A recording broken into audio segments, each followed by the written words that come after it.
welcome you to this interesting presentation of the book entitled Bombs, Bullets, and the Tank at the Office, written by Carol Stricker, a former Foreign Service officer and AFSW art and book fair volunteer. Carol has had a long and interesting career in the Foreign Service. As you can see from her book, she served in several countries. Let's hear about Carol's career and how one person can lead others to make a real change. Before we start our program, I would like to introduce you our AFSW President, Lara Center. Thank you, Sheila, and good morning and welcome. I'm Laura Center, the President of the Associates of the American Foreign Service Worldwide, better known as AAFSW. We are a nonprofit volunteer organization that supports the foreign affairs community. Since our founding in 1960, AFSW has placed a strong emphasis on community. Our organization and membership has evolved through the years, but our focus on mutual support remains the same. Beginning in the 1970s, AFSW advocacy has been rooted in our forum, a think tank for new ideas. We also are proud to identify some key services, we call them community pillars, which are universally recognized by our community posted across the globe. Our community pillars include our annual art and book fair, scholarships, the Secretary of State Award for Outstanding Volunteerism Abroad, and the Foreign Born Spouse Group. But today we will enjoy another one of AFSW's services, our programs, which Sheila Switzer is our chair, and she puts together a great set of programs every month. I hope you enjoyed today's presentation of Carol Stricker's book. Thank you so much for joining us. Thank you, Lara. And now it's my great pleasure to introduce you our moderator for today, Encos Lores, who is the AFSW Art and Book Fair Chair. Thank you. Carol. And Lara, please. All right. Well, I'm delighted to be here today and welcome, Carol. We're so glad to have you and your book. A couple things before we get started. Please put your computers on mute, your microphones on mute. And then if you have questions, and I hope you will, please put them in the chat box and I will monitor that. And at the end of the presentation, I'll present the questions. So are we ready to go? All right. Carol, let's start with the title of your book. After all, bombs, bullets, and the tank at the office, that's not really what most Foreign Service officers expect or even experience. But that's probably because your career was not exactly in the garden posts, so-called, in Europe. So let's see, you served in no more than a dozen African posts from Angola to Zimbabwe, in Canada, Germany, Ukraine, and in Georgia. So that might explain why you have such a title. You can talk about that if you like. Many diplomats write their memoirs. Most of them are geared towards people who are either in or interested in foreign affairs community. But your style is different. You write in what I call the dear reader style, because that's the term you use throughout your book. You draw your readers in. Who is your audience, and why did you feel the need to write this book? Well, Ian, thank you. Thank you, Laura and Sheila, for the introductions. And I'd like to thank everybody for having me here today. It's an honor to be here. And yes, I mean, the book, I hope, will be helpful to diplomats, their families, friends, anybody interested in foreign affairs, so they get an idea of what we do. But as importantly, this book is for everyone, because we are all in this together on this planet we call home. Today, there's this idea of my way's the only right way, there's no room for compromise. Differences of opinions on issues and different ways of dealing with them are deemed bad. And instead of working together with others on our shared values, goals, and ways forward, we look at each other as enemies, and as a result, we have gridlock. So nothing gets done on issues such as pollution, the pandemic, terrorism, good governance, all these issues that don't that have nothing to do with boundaries. They don't respect international or national borders. So my book is a call for a return to diplomacy, which is listening to one another and working out compromises.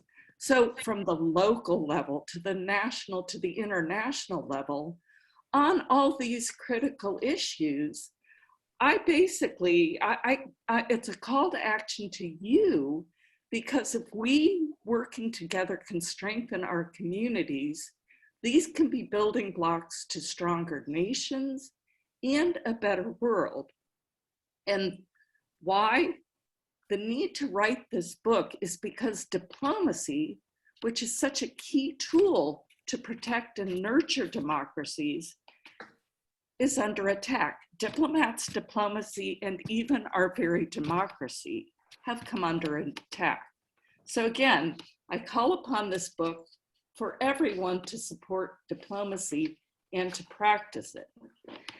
My book is full of examples about the value of diplomacy, but I'd like to touch on just two to open the program, which you might not think of up front. I'm going to talk about two wars. And my first example will take the two Gulf Wars. They were both with Republican administrations in the same country, so I'm going to try and compare apples to apples. And in the first Gulf War, the United States had a plan forged by military and diplomatic experts from an alliance of 38 nations. The coalition achieved its mission of getting Iraq out of Kuwait, and I'm going to give you some figures, for $61 billion, and the US paid $7 billion of this, while our allies also supported us, and our allies fought and died alongside of us. In the second Gulf War, we had few allies. So we didn't have the good intelligence, we didn't have the good alliance, we had a vague plan, and it cost the United States alone, this is Pentagon and Congressional Research Service figures, $784 billion. It caused upheaval in the region, and we're still paying for it today. So coalition of nations, and the US paid $7 billion. Going it alone with a not well thought out plan, 100 times that. This is the value of diplomacy and working united. And I'll give you one other example of the incalculable value of diplomacy. And when I was in Tbilisi, former Soviet Republic, we were trying to set up the new embassy in Baghdad. This was after the Second Gulf War. And we didn't have enough Americans to staff it. So we looked to our foreign staff, our local national staff, our budget and HR and security specialists to help. And I had one of my employees who he'd lived his whole life under the Soviets. And so always listening to Soviet propaganda, and that was his life. But he came to me and he said, Carol, when the Soviets invaded my country, they disappeared my father. And this is a euphemism for, his father was pulled from his home in the middle of the night. The family never heard from him or about him again and didn't even get the body for burial. So my employee came to me and he said, your country gave my country its freedom, and I want to go to Baghdad to help set up the US embassy there to help the Iraqi people as Americans have helped me. You can't buy that kind of loyalty. You can't get it at gunpoint. That is the value of American ideals and the credibility that we had in the world because of the model of our country as a democratic, free, and fair country that people admired throughout the world. The value of diplomacy. Well, that's one wonderful example. And it shows how what you do at a post makes a huge difference because it's the example. And here was somebody following your example and the example of other Americans and what diplomacy had done. That's terrific. But you know, something caught my eye as I was reading your book. Bureaucracy almost didn't allow you to become a Foreign Service officer. What was that all about? Good question. Okay, before the 1980s, there was the culture, which still persists to a small extent in the US today, but at least we're admitting the issue and we're trying to fix it. And back in the 1980s, it was considered that women could not be Foreign Service officers. So there was a test that was considered to be neutral that applicants took to get into the Foreign Service. But what happened within the State Department, if the powers that be determined there were too many women who passed the test and not enough men, they would give extra points to the men until they figured they had enough men in the Foreign Service. So I had gotten a rejection letter. And it said, you know, dear Ms. Stricker, passing this year is a 92, and you only got a 94, so you didn't pass. And I wasn't a math major, but, you know, I thought about it. I thought, 94 is higher than 92. So after a couple of weeks, and, you know, I was reluctant to call the US government and say, hey, guys, I think you made a mistake. But I did call and they said, oh, yes, you actually have passed. And I later learned that many of the women in the Foreign Service who saw the discrimination against women, they filed a lawsuit against the US Department of State and they won. So the Department of State had to stop discriminating against women for entry into the Foreign Service, for assignments to, you know, the less prestigious posts in, say, Africa, as opposed to London or Paris. And they had to stop discriminating on promotions and on nominations for ambassadorship. So yes, I almost didn't make it, but again, one of the strengths of our country is that we will admit when something is wrong and we do try to fix it. So obviously we're still going through that today. Well, I'm awfully glad you made that phone call. It was for the betterment of the Foreign Service and quite selfishly for us. So we're glad you're here. Let's look at some of your posts. I'd like to start with chapter 5, The Wild, Wild East. That was Kiev, Ukraine. Now the government paid for you to have language training first, right? Correct. Good. Tell us, why do you call Kiev the Wild, Wild East? Okay, many people, including from other countries, will remember the Westerners, the Wild, Wild West, which were kind of chaotic and always a challenge. And that was what Ukraine was for me. It was a new country. I wouldn't say lawless, but on any given day, old Soviet law prevailed, or maybe their equivalent of Congress, their RADA legislation prevailed, or even think presidential tweet, they sometimes had presidential decrees. And for me particularly, since I was charged with buying housing for our embassy, which tripled in size. I was the 30th American out there. We had over 100 by the time I left. But on any given day, as I was trying to find housing for personnel, I was either a black market speculator under old Soviet rule, or I was, you know, the new face of entrepreneurial capitalism under the new legislation in the presidential decree.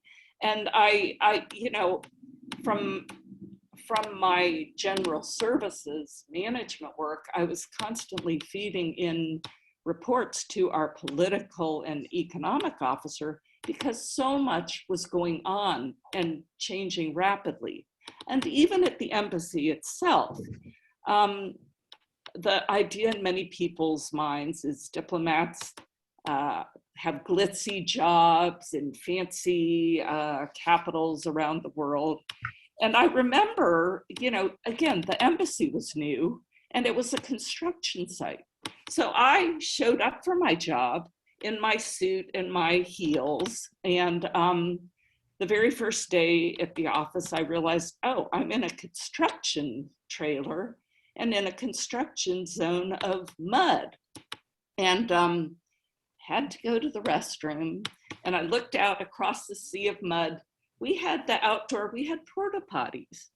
And fortunately, and I talk about this in my book, we had cleared American guards who were there to ensure the integrity of the building, so we weren't getting bugged as happened in, you know, the Moscow building. So one of them came over and he saw my dilemma. He's like, you need help? And I'm like, well, yes. So he picked me up, he swept me off my feet, and he took me over to the restroom, and then he brought me back. And the next day, you know, I still was dressed professionally, but I added my hiking boots to the to my outfit. So, you know, from the country to the embassy, everything was new and challenging, but there was such opportunity to make a difference.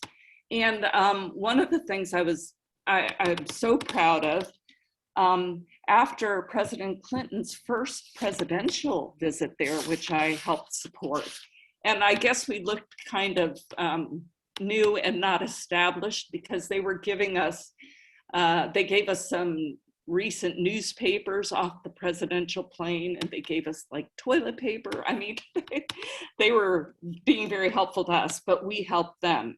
And bottom line, after this presidential visit, or at this presidential visit, President Clinton signed the tripartite agreement under which Russia agreed to respect Ukrainian sovereignty and not interfere in its affairs.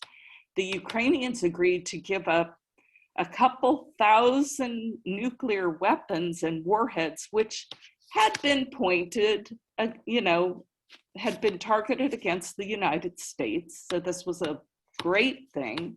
And then the US signed that it would support this agreement and help protect Ukraine. So I'm not getting into, you know, more recent events, but that at that time, it was a wonderful agreement. And within weeks, I had signed off on a $1.2 million check to buy the concrete to fill in the missile silos and to build housing for the demobilized troops. So, and, you know, it was a wonderful time to be an American diplomat. Our credibility was high. The Berlin Wall had fallen. And as Ian mentioned, I had gone to the Foreign Service Institute to study Ukrainian. And I got the Ukrainians really bent over backwards to support me and help me do my job, because they were just in awe that the US government had spent thousands of dollars in almost 8 months teaching me Ukrainian, which for them was so, it was a cultural, it was inconceivable, because even as far back as under the Tsars and certainly under the Soviets, Ukrainians who spoke Ukrainian were treated as second-class citizens.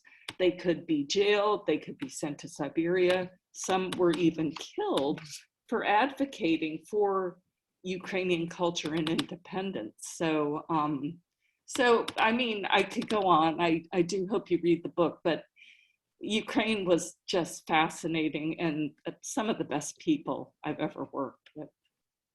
Well, and you showed great adaptability from day one, or day two at least. Yes. May I, a little sidelight, somebody is typing, probably taking notes during this. If you can turn off your mic, that would be helpful.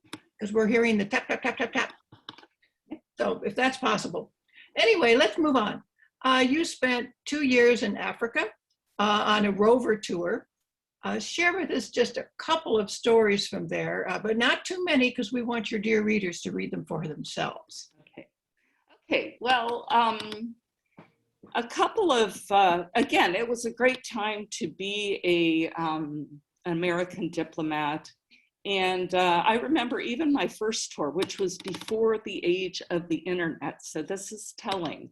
My local staff was well aware that we had Mayor Barry as mayor of Washington, D.C. And they were just so impressed and they were so proud that we had a Black mayor as mayor of the capital of the United States. So you think today, in the age of the internet, when it is easy for news to spread almost as it's happening, what we do on the home front does matter. And I think of, you know, our elections, the election issues, which people overseas are looking at. And I remember in Ghana, I served as an international election observer. And my colleague I was working with was a Ghanaian journalist who had been jailed and beaten for advocating for free and fair elections. And, you know, the people who were monitoring, the people who were conducting the elections were all so professional. But I remember we had one instance where we saw 4 legs at one of the voting booths, and it's like, oh, this can't be right. So we went over and we observed that 2 elderly people, a couple, they had 1 pair of glasses between them. So we determined it wasn't fraud, but it was just interesting to see. You know, they'd waited for hours. They were very elderly. They were poor, but they shared that 1 pair of glasses so that they could be sure they were able to vote and their votes counted. And then in another country, I was on the visa line, and it was interesting. I heard this buzz in the visa center section, and I'm like, what is going on? So my head local staffer, she came over and she's like, oh my gosh, the president's daughters are sitting, they're waiting in line for visas. And under the previous regime, you know, anybody who was a friend of or a connection of or who'd paid the former president, who was known as, you know, a dictatorial kleptomaniac thug, they would have just come in armed into the visa center and they would have demanded the visas. So the model that the president was, you know, demonstrating, and the model of people, it makes a difference. And again, it was so interesting to see the positive change. Another quick example from Ukraine, which I'd forgotten to mention, but if you owned a car in the former Soviet Union, you were considered rich. And cars were always stopped for bribes by the policemen who made next to nothing.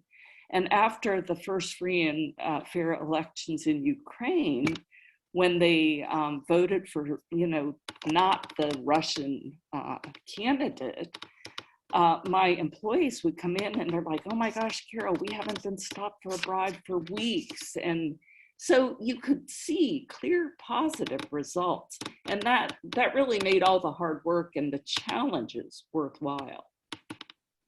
Well, democracy at work. Fantastic. It's always good to see those examples. I said that you didn't serve in the Garden Post. However, you did have 1 European post. You had Frankfurt, Germany. So 2 questions for you. Was it really a garden spot post? And can you tell us what was the good deal, I heard that for American taxpayers that came out of this assignment? Okay. Well, yeah, it was a garden post. Germany is lovely, and I was able to do a lot of travel there, but my position there was as deputy director of the Regional Support Center, which was set up to support posts within the former Soviet Union, which were just growing exponentially with no new people and no new money. So I also did a lot of travel across the former Soviet Union trying to help posts in need. But the great thing about this was your tax dollars really were at work. After the fall of the Iron Curtain, the fall of the Soviet Union, we started to downsize many of our military installations, particularly in Germany. And so they were getting rid of, you know, everything from, you know, the kitchen sink to trucks and vehicles. And what we were doing, we coordinated closely with the military as they downsized and we upsized. We would get office supplies, office furniture. I even set a swing set to one country. And basically we got it for a song. I mean, we might have to repair the vehicles and then we would transport them, but we were not double billing the US taxpayers. And again, interestingly, from Kiev, I made use of the this regional support center. I had flown down from Ukraine to pick up a truck so that our general services people could use it, and we filled it. We filled it to the, you know, to the roof with furnishings and supplies to keep Embassy Kiev going, because at that point in Ukraine, a lot of these things weren't available. And so it was, you know, 3 or 4 posts later, it was interesting to be named as the deputy chief of this support center, because I knew how important it was to post, and I was able to really make it more efficient and productive. And we also had a training component. And so instead of sending people from these new former Soviet Union posts all the way back to Washington, we would bring them to Frankfurt, which had a huge airport, was a regional hub, for much less money than sending them all the way back to Washington. And then a final really good deal, I've talked about how we had superb local staff, and we nominated, by the time I left, I think we had 24 people who were known for expertise in their field, budget officers, personnel specialists, and we would send them to posts where they maybe had an entirely new personnel section, and they were working, you know, they might be from Copenhagen or from Embassy Paris, and they would go to, you know, Riga or somewhere that was new, just to help, you know, to get the people there trained up, to get the office set up properly, so we would have a viable working mission. And then once they returned to, you know, Copenhagen or Paris or wherever they came from, they would stay in email contact with these posts, and they would, you know, they would continue to supervise and support. And again, you know, for the cost of, you know, maintaining the computer. And a final thing is, we also, way back when, we did a lot of virtual work. So to keep people out of Baghdad and to keep people out of Afghanistan, we set up virtual hubs to do things like personnel work and financial management. So we didn't have to have officers or specialists in harm's way in these very, very scary environments, but still we would maintain the high standards for missions to run. So yeah, a very good deal for me as a taxpayer and for all of you. Sounds like it. And it's nice to see the US government at work in the right way. That all of this cross-training is fantastic. I'd like to skip to your final assignment.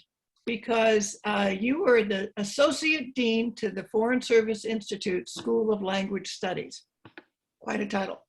Today, what we called FSI is the National Foreign Affairs Training Center, or NFATSI. So some of you who are younger here might only know it as NFATSI.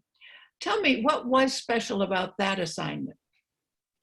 Well, it was a great job. It was the culmination of my career in the field, and then being able to impart what I'd learned to the new generations of diplomats coming up.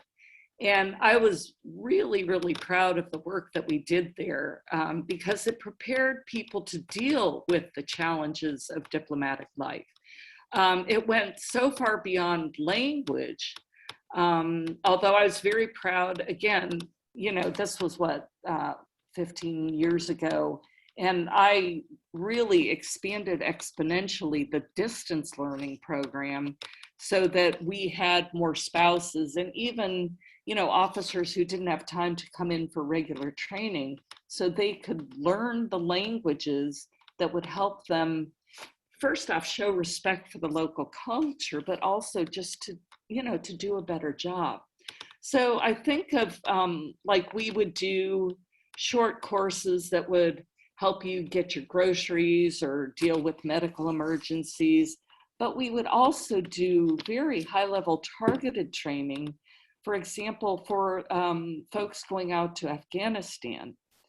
In Afghanistan, there's the elders often form what's called a loyal jirga, which is it discusses the issues in communities. It's a form of governance. And so our diplomats training to go to Afghanistan, they would get the language, and then they would actually have to participate in these mock-ups of the loyal jirga, and the elders would be played by the instructors, and they would have real case issues so that, you know, when they actually got to Afghanistan, they would know how the culture would work, how to be respectful, and how to be prepared to work through these issues with the influencers in that culture. Okay, wow, that was quite a bit that you were able to do, and so much ahead of time doing all the computer learning, or distance learning, we call it now. Finally, your last chapter is a call to action. What do you want your dear readers to do? Okay, basically support democracy and the diplomacy that is such a key part of it. Support public service and public servants, and get yourselves involved. At a minimum, become an informed voter and vote. And again, this book was written about a year ago, but if you think about it, the previous administration, and historically, about 50% of Americans vote in presidential elections. And the numbers, the percentages are even smaller for community elections, local elections, which are so critical. So again, in the last administration, about half the people voted.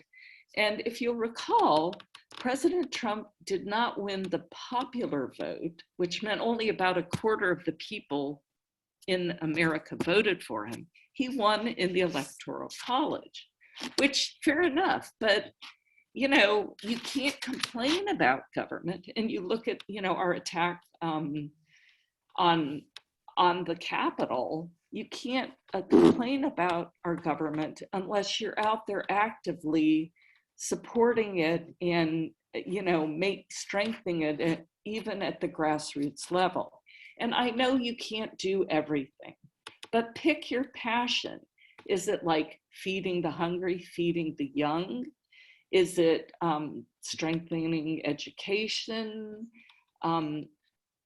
having, you know, protesting or trying to increase legislation to protect us against pollution? Get involved. So that, you know, that is my call to action. Don't sit back because, okay, many of you have children or gardens or something that's a 24/7 proposition. You can't sit back and expect good things to come. You can't raise good children unless you're there for them. And there might be setbacks. You know, they may not get a job they want, or they may not get selected to the soccer team, but you've got to be there for them, keep encouraging them, keep nurturing them. Same with the garden. You know, you may have torrential rain or critters come eat your garden, but you've got to keep weeding it, you've got to nurture it. And it's the same with democracy. Good things don't come from democracy unless you're there nurturing and supporting it. Thank you, Carol. To sum up your book, I would say it's divided, well, it is divided into 3 parts. First, you start with the primer on democracy, followed by your career assignment, sort of democracy in action, and then finally calling all of us to action. Is that a fair summary? That is a fair summary. All right. Let's turn to some questions. Now, for those who are here or looking on, if you have a question, please put it in the chat box. And I'm going to start off the questions, if you don't mind. Just ask, where were you on 9/11? In what country? And what was the reaction of the people and the government of that country? Okay, I was in Niger on 9/11 in Niamey, and the outpouring of goodwill and support for us at that time. Now, Niger itself has a significant problem with homegrown terrorism, particularly in the north, but they were being targeted by the very same targets who were targeting the United States. So my take from 9/11 was really, Niger was a strongly, traditionally conservative Islamic country. But regardless of your nationality, race, religion, and going back to my comments earlier, we're all in this together. And so we need to talk through our differences. We need to work towards common goals to make progress. And I think of, I did very little time actually back in the United States, but I was a special assistant in the Bureau of Oceans and International Environmental and Scientific Affairs. And this was like in 1995, okay? And to everybody who says we can't work together, I say, you know, it might take time and it might be tough, but we really can do things. So back in 1995, when I supported the United Nations Environmental Program Conference, at which 110 countries agreed to take specific measures to reduce pollution, and specifically really toxic pollutants in the world's oceans. So I look today, you know, we talk about climate change, we talk about some of these international agreements, and yeah, it might take a while, but sometimes good things come if you expend the effort and the time to make them happen. Excellent. You took my second question as well, so that's good. That's all right. There's more questions. Okay. BJ has a question for you. She said, chapter 6, Kiev, damaging US credibility as a reliable partner. Russia invaded Ukraine in 2014, but what were our options? We surely weren't going to start a war with Russia. Right. Nothing happens in a vacuum. And while I was no longer on the Russia desk at that time, so I don't know exactly what was happening, but I could see the trend happening already. When I was in Georgia, I served as the acting deputy chief of mission. And as such, I had to sit in on meetings, OSCE meetings, the Organization for Security and Cooperation in Europe, which was basically a group of countries which kind of kept an eye on things in the former Soviet Union. And at least on my short time dealing with them, we would see a Russian provocation and we would see, oh, don't take any action because it might upset them.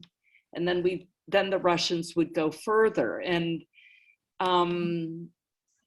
it basically became almost a green light that, you know, we weren't going to say boo to the Russians, so they would do whatever they pleased.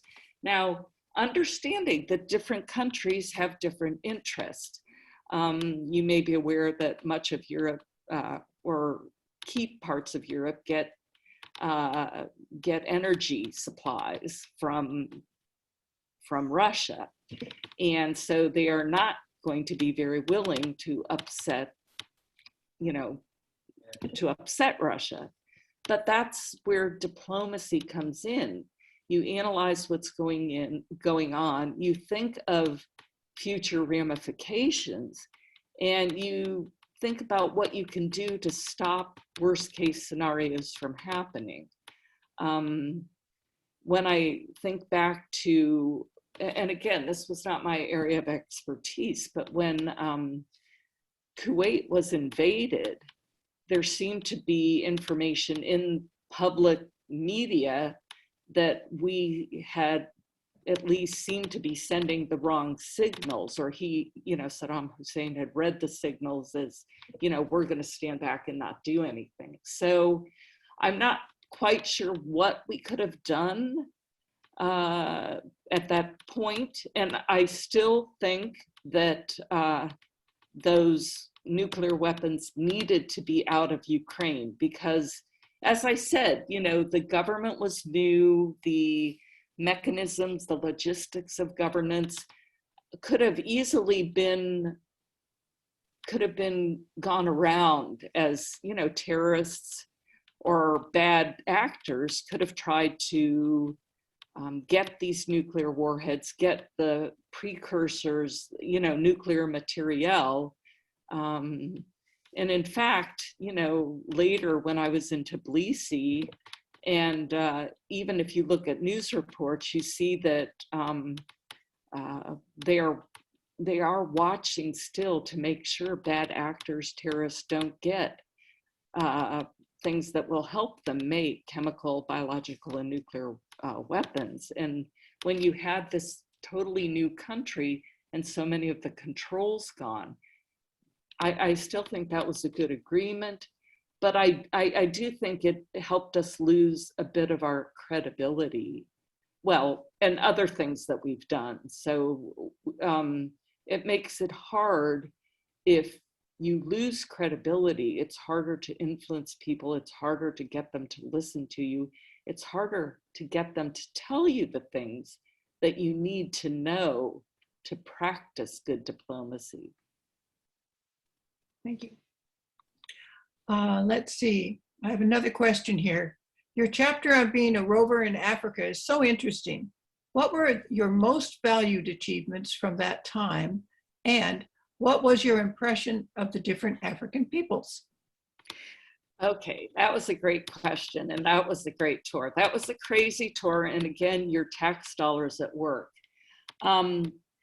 Because we opened so many posts in the former Soviet Union, 13 new posts with no new money and no new people, the department took a lot of people from African posts, for example, posts that weren't considered quite as critical.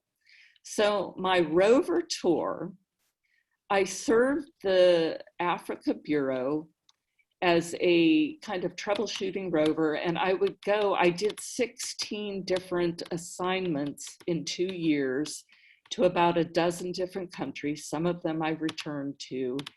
And I basically filled anywhere from 2 to 4 positions concurrently so that posts could continue their work. And I did do some, you know, what you would consider, you know, really significant. I gave a speech on HIV/AIDS, which was the pandemic of that time, devastating Africa. in French on national TV. So I did things like that. But as importantly to me was I took care of the many great staffers who, American and Foreign Service, who were really valiantly trying to do double and triple duty to keep our missions going and to keep our goals, to meet our goals. And, you know, because some of them, like payrolls weren't being met. I remember I got into one country, and it was interesting because I couldn't figure out quite how to get there. And it turned in I needed to take a UN charter flight in because the country was under embargo because of a military coup. And the ambassador, the president of the country had actually taken refuge at the US Embassy. And yeah, my first day going to the embassy, that's when I passed the tank that was like armed right at the embassy. So that's the tank at the office. But, and you know, they were hurting. I got to the office, and it turns out that, well, this is in my book, but it turns out nobody showed up. So I called post 1 about 8:30, and I'm like, you know, what does it mean in this country when nobody shows up for work? And they said, oh, Carol, we were trying to reach you on your radio at, you know, we thought you were still at home. And there have been landmines planted in the city center, so we're not asking our people to go into work till after 10 a.m. And I'm like, oh, well, I got here like at 7:30 because I needed to find out, you know, I went directly to the administrative annex, which was a couple blocks from the embassy. So I didn't run into, you know, post 1. And I had all the keys that had been left by my predecessor who'd been evacuated. And so, you know, I kind of knew where to go. When I arrived in town the previous evening, I had been met by a US military officer who drove me around town and showed me the sights, got me acclimated. I drove him back to the airport. He got on the plane, and I went home to get ready for work the next day. So, you know, I got to the annex very early. I had my radio. It was lunchbox size at the time, so I wasn't going to carry it all over the annex. And I found things like I had no keys to the vehicles, which we might have needed if we needed to bug out if, you know, war broke out.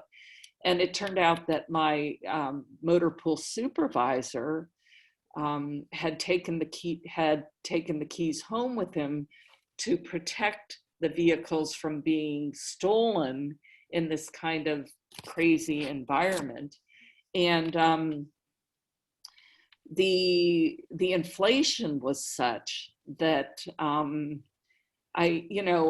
was given a Snickers bar as a thank you for somebody for something, and they're like, it costs $3. This was like 20 years ago, but you're worth it. And I mean, and that was in American dollars. The local currency was like worth nothing. But because we didn't have a human resources person, or we didn't have a budget person, they'd all been evacuated as non-critical. We were running out of money. We were paying people valueless. You know, we were giving them salaries of no value, and we weren't taking care of them.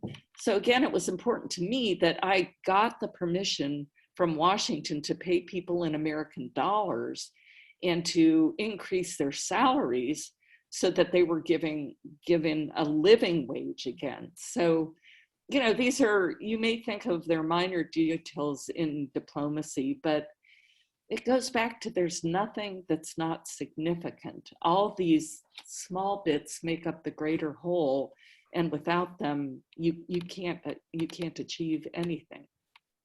So. Well, that's there's so many more stories in your book because they actually happen. They're not stories like make up. They're real events that happen. And I hope that through this, that everyone is intrigued and wants to pick up the book and read it cover to cover. It's a lot of it. it's light in many ways. You know, you make it fun as well as telling very serious instances and things that we should do. And it's especially good if you have friends who really don't know that much about how diplomacy works. That primer at the beginning is pretty good. But I have one final question that came in, and it's on a lighter note. It wants you to explain the Harlequins behind you. Okay, you know, that's an excellent question, because the Harlequins was painted by a Ukrainian artist who's actually shown internationally, but I took watercolor lessons from him when I was in Ukraine. And I'm not really that good, but I learned so much from him. I would bring the American brownies because I had a lot of canned goods and box goods, and we would have tea and I would try and paint, but he would tell me about what was going on. And again, you know, my advice to everybody, whether you're at home or overseas, just get out and get to know the people, because once you get to know them, they are not strangers, and you will see that you have a lot in common. We want better lives for our kids. We want peace. We want prosperity. And also, you know, if you say, oh, well, you know, I'm going to be here for 2 years or I'm going to be here for 10 years, you never get out. And you miss so much. And then, I mean, if you look at all of us in the pandemic, we're stuck at home. So maybe you didn't take that special trip to see your mom because, or you didn't get out to see, you know, the museum because it's always going to be there. So, you know, that painting, it makes me smile. It's a beautiful painting, and it always reminds me, you know, get out. Make the most, even if you're given lemonades, make lemonade, you know, so. Yeah, that's a good way to end up. I just want to say that Carol S. says it's the best primer on diplomacy she's ever read. Most diplomats don't think about teaching their art. So that's great. And BJ's willing to share a book, but I think it'd be better if you go out and read you know, buy the book. Yeah.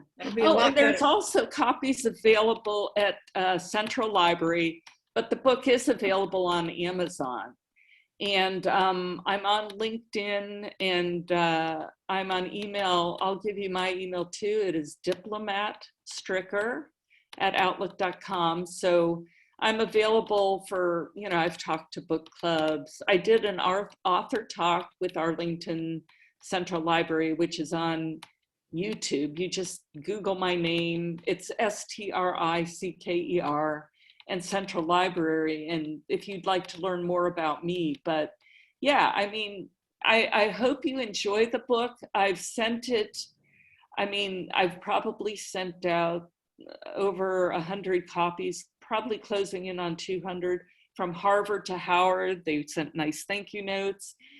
Into Ohio, where I'm from, Pennsylvania, where I've lived, Texas, California, up into New England. I have a friend who sent them to high schools in her area in case, you know, and she joined it for Foreign Affairs Day coming up. She sent these universities and high schools in her area a copy of my book, and then a copy of Inside a U.S. Embassy.